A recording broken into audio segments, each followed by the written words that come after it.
were 58 new crosses. They are still in place for the victims. Now, the original crosses, they were among hundreds of items placed at memorials after the tragedy.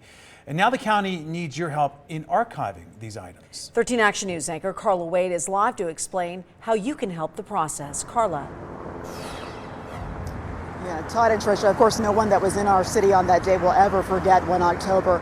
And these crosses here that you see, they represent one of the many mementos that people from across the country and the world sent to comfort us in our time of need. And now the Clark County Museum wants to make sure that future generations will be able to see these items and never forget. Letters fade, flowers wilt, and eventually minds will go feeble.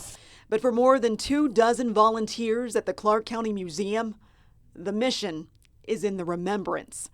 So that people 50 years from now, 100 years from now, can look back and see what people did to react to this, to deal with it, and what form that took. These items are no longer on display, and in the 2 years since the worst mass shooting in modern American history, the demand to see them has slowed.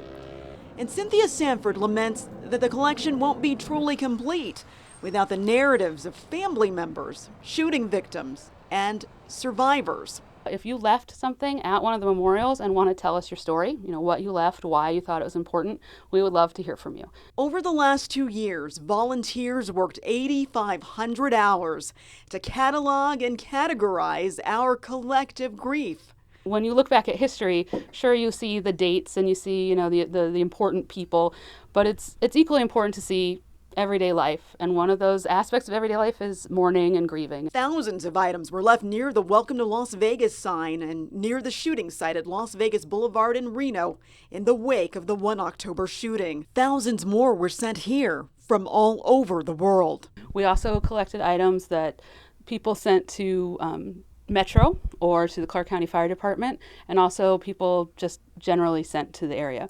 Gifts of comfort, like the dozens of stuffed animals, and offerings of support and solidarity, like the many notes and signs, all telling the best part of this story, recording the humanity of history, chronicling our capacity for compassion.